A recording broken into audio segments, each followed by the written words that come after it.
Muito bem, estamos de volta com a terceira e última parte do RB Notícias, ao vivo aqui na sua TV Rio Branco, canal 8.1. Gente, hoje são 15 de outubro, de hoje a um mês, doutor. Os acreanos, os brasileiros, de um modo geral, vão às urnas eleger os novos prefeitos e os novos vereadores. É uma responsabilidade, né, doutor? Além de um direito, é um dever também de cada um de nós. O voto é obrigatório no Brasil. Dizem que é a festa da democracia. O senhor é a favor ou contra a obrigatoriedade? Hoje, pelo nosso nível cultural ser baixo, pequeno, acho que a obrigatoriedade ainda é a que deve ser seguida. Num futuro, quando nós tivermos uma melhor condição cultural, de compreensão do que seja a cidadania, aí pode haver uma facultatividade. Mas, por enquanto, eu creio que, infelizmente, ainda é necessário que o voto seja obrigatório. Mesmo assim, o número de abstenção é muito alto, né? Doutor, eu tenho conversado com bastante advogados esses dias, sobretudo da área criminal, e agora eu quero a sua opinião também sobre essa polêmica envolvendo um líder de facção, acusado de tráfico internacional e outros crimes, dois ministros do STF, doutor Marco Aurélio, que vai se aposentar nos próximos dias, e o presidente da corte, o desembargador, o ministro Luiz Fux. E aí? Vejo eu que no Brasil essa situação, ela pegou muito mal, de uma forma geral.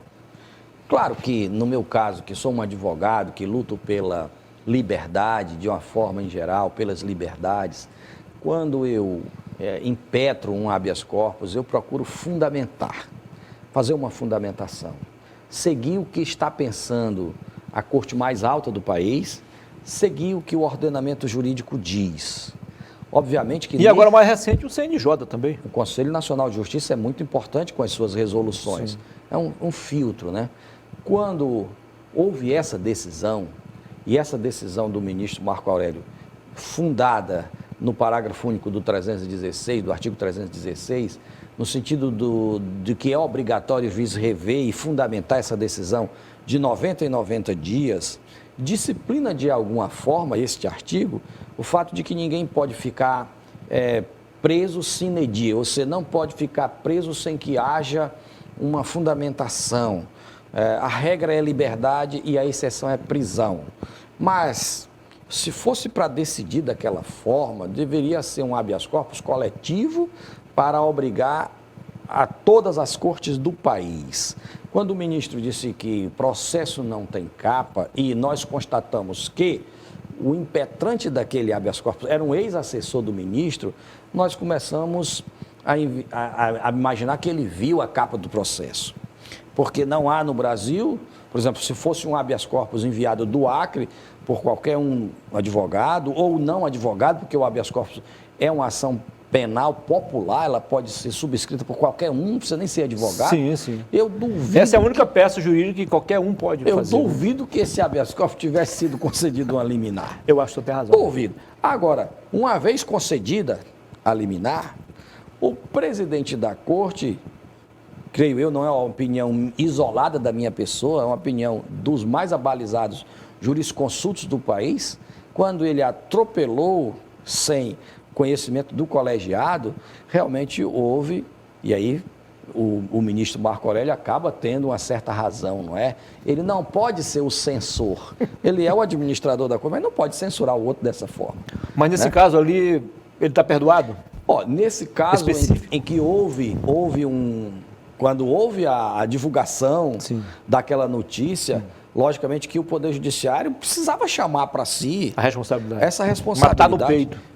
Isso, chamou para si a responsabilidade e tentou se corrigir aquele erro. Só que foi tarde Agora, demais. deveria ter sido feita uma convocação também, porque hoje é tudo virtual, de todos os demais ministros, para ter sido uma deliberação assim, de modo que não ficasse um ministro contra o outro. Porque o que nós imaginamos? Existem, na verdade, 11 Supremos, não um só. São 11 ministros, 11 Supremos, não é? Então a gente tem que pensar no coletivo. Lamentavelmente, o que aconteceu nos coloca, por exemplo, quando eu escrevo um habeas corpus, depois daquilo já fiz vários, eu coloco aquela jurisprudência. eu coloco aquele pensamento.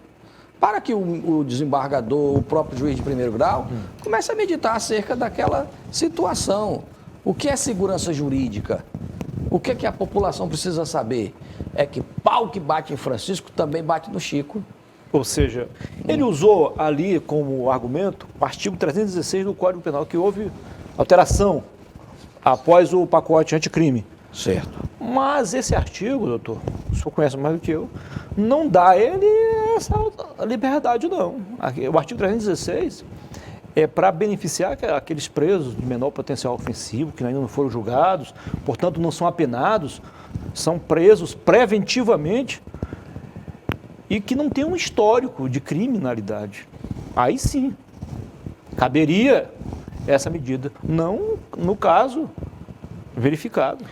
Veja só, Muniz, e população, isso, quando se observa que tem um princípio chamado presunção de inocência, que diz assim, inclusive o Supremo votou isso também, sim, para refazer a sua jurisprudência, né? Principalmente com relação à preventiva. Hoje não há obrigatoriedade de prisão em segunda instância.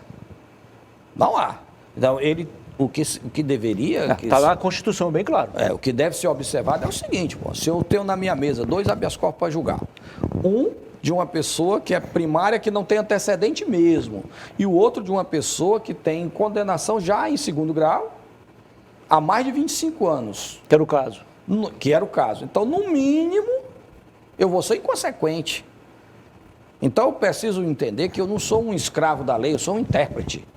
E ao interpretar essa lei, verificando que há uma diferença, que de repente, o que vai acontecer quando eu conceder, em que pese haja na lei essa determinação. Sim. O 316 determina que essas decisões de prisão preventiva, elas sejam reanalisadas de 90 em 90 dias. O nosso Código de Processo Penal, ele diz que é 60 dias para a formação da culpa. 60 dias para a formação. Isso envolvendo o inquérito, envolvendo a denúncia? Não, o inquérito ele é uma parte da persecução penal, mas é uma parte que não passa sob o crivo do contraditório, onde o advogado. Ou seja, não ali age. não há... Ninguém defende ninguém na frente do delegado. Ali não há prova, então, de fato? Não. Há indício? São os indícios, é a coleta dos elementos indiciários que vão dar fundamento ao Ministério Público para tecer uma acusação. Agora, elas não servem como provas porque ainda não foram, digamos assim, confrontadas, é isso? Não é que não serve como provas, é o seguinte, o que a autoridade policial faz? Ela faz uma investigação. Sim. O inquérito policial é esse conjunto de investigações Sim. que vão dar suporte para que o autor da ação penal, que no dia de regra é o Ministério Público, possa denunciar uma pessoa. Por isso que ele precisa ter materialidade e indícios de autoria, não precisa ter certeza. Aí quando ele faz a acusação, através da denúncia que o juiz recebe, aí eu passo a ter um réu. Passa a ter um réu a partir daí, que vai ter que se defender. E aí é o contraditório, é a ampla defesa, aí é o processo. Então, o trabalho da investigação é de suma importância. Agora, nada impede que nesse período haja liminar, haja habeas corpus. Claro que não. E por que dificilmente, aqui no momento, acontece isso? Porque nós temos um contexto de violência pandêmica. Existe a pandemia e a violência aqui, ela está pandêmica. Ela acontece em todo canto. Imagine só, quando a gente observa que nós temos uma força policial que é insuficiente para combater a violência hoje aqui no Acre. Lamentavelmente. Porque as pessoas estão na frente de casa, são alvejadas.